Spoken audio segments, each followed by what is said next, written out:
ये जीवन में जो दुख मिलता है ये कौन देता?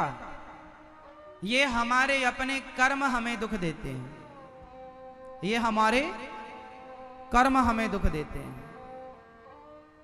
क्या देते हैं हमारे? हम जैसा कर्म करेंगे वैसा फल भोगेंगे और दोष भगवान को देंगे कि भगवान ने हमें दुख दिया। भगवान किसी को दुख नहीं देते। सुनो, भगवान किसी को दुख नहीं देते। फिर दुख कौन देता है?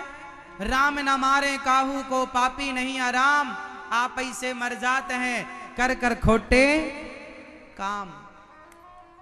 भगवान किसी को दुख नहीं देते। चैतन्य महाप्रभु, गौरांग महाप्रभु की एक छोटी सी कथा आप लोग जानते होंगे। उनकी बचपन की एक कथा है, श्री गौरांग महाप्रभु की कथा। जब वो हरि नाम संकीर्तन करते थे ना, जहां जाते हरि बोल कृष्ण कृष्ण का जाप करते, हरे कृष्ण कृष्ण कृष्ण हरे राम जाप करते। जहां जाते वहां जाप करते, कीर्तन करते। एक कुत्ता था, कुत्ता। वो कुत्ता ना गौरांग महाप्रभु को, श्री चैतन्य महाप्रभु को दूर से देखा करता था रोज। और जब चैतन्य महाप्रभु वहां से आगे बढ़ जाए ना, तो जहां स्वामी महाप्रभु खड़े होकर नृत्य करते थे, कीर्तन करते थे, उस चरणों की धूल पर जाकर कुत्ता लौटता था, लौट जाया करता था। महाप्रभु की चरण धूली पर लौट जाया करता था। एक दिन महाप्रभु की नजर पड़ गई, और महाप्रभु की नजर पड़ गई तो महाप्रभु ने उस कुत्ते को बुलाया, ए गंगादास। यहां नाम रख दिया गंगादास। गंगा के किनारे ही इनकी अधिकांश लीलाएं हुई हैं, तो गंगादास नाम रखा। ए यहां आओ गंगादास। वो कुत्ता गया, अपनी झोली से लड्डू निकाले, महाप्रभु ने उसे प्रसाद पवाया। अब महाप्रभु ने स्वीकार कर लिया, आज से तू हमारी मंडली में सम्मिलित हो गया। अब तू भी हमारे संग प्रसाद पाया कर, तू भी हमारे संग चला कर। अब वो कुत्ता बड़ा खुश। लेकिन जो महाप्रभु के सखा थे, जो मित्र थे, जो कीर्तन करने वाले अन्य लोग थे, उन्होंने कहा, प्रभु ये क्या, ये कुत्ते को साथ में रख लिया आपने? वो कुत्ता कीर्तन करते करते रोता था। जब वो महाप्रभु कीर्तन करते तो वो बोल तो पाता नहीं था, पर भौंकना बंद कर दिया उसने। और भौंकने की जगह जब वो ध्यान से कोई सुने तो उसके भौंकने में गोविंद गोविंद निकलता था और रोया करता था वो। तो किसी ने कहा कि महाप्रभु आपने इस कुत्ते पर दया करी है, बताओ ये कुत्ता कौन है? तब श्री चैतन्य महाप्रभु ने बताया कि ये कुत्ता पिछले जन्म का ब्राह्मण है, ये पिछले जन्म के पंडित जी हैं। अरे तो बोले पंडित जी हैं तो कुत्ता काहे को बन गए? चैतन्य महाप्रभु ने कहा, ये घर में आए अतिथि को, द्वार पे आए अतिथि को हमेशा जूठा भोजन खिलाया करते थे। खाने के बाद सबको खिलाया करते थे।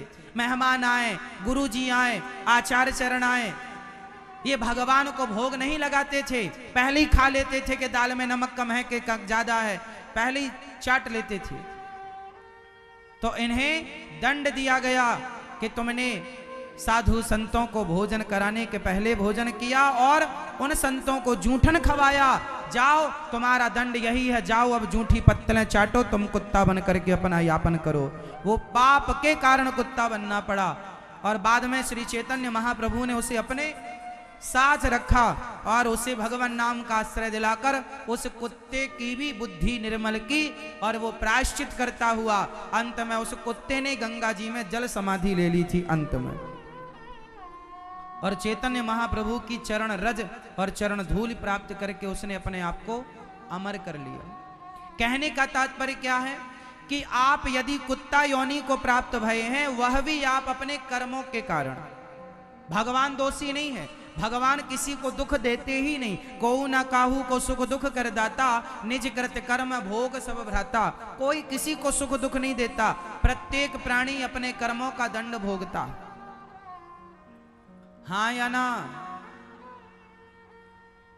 कैसे? आपने किसी के साथ बुरा किया था किसी जन्म में, तो आपके साथ भी वो इस जन्म में बुरा कर रहा है या कर रही है। आपकी पत्नी, अच्छा मैया बताओ, आपका पति अच्छा है कि बुरा है?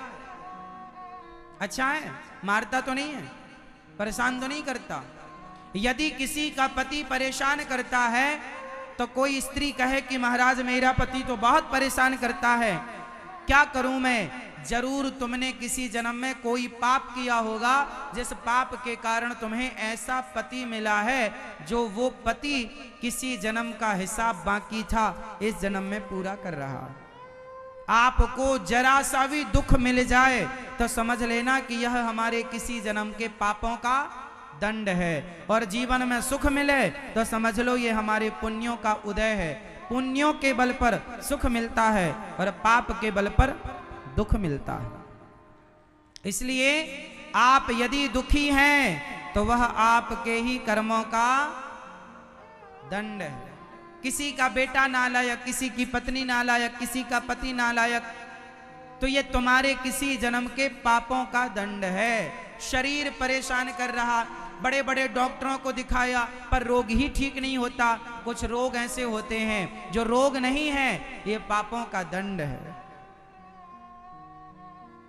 हाँ या ना? इसलिए मेरी माँ, भगवान किसी को दुख नहीं देते। आप जैसा करते हैं वैसा आप भरते हैं। आपने अच्छा किया तो आपके साथ अच्छा होगा, आपने बुरा किया।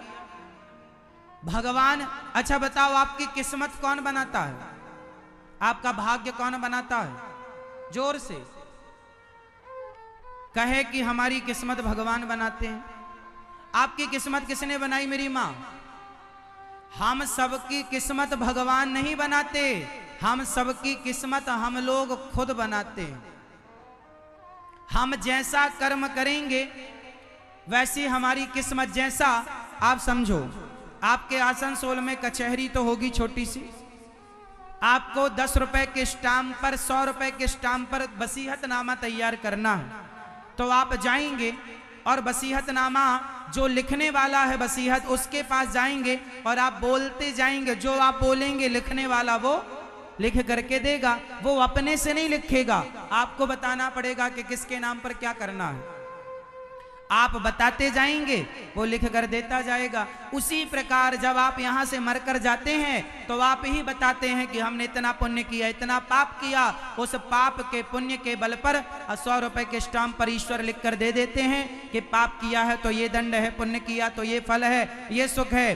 वो 20 रुपए 100 रुपए के स्टाम्प पर जो लिखा जाए वही तुम्हारी किस्मत होती है। जो तुमने किया है, आपने यहाँ किसी के साथ गलत किया है,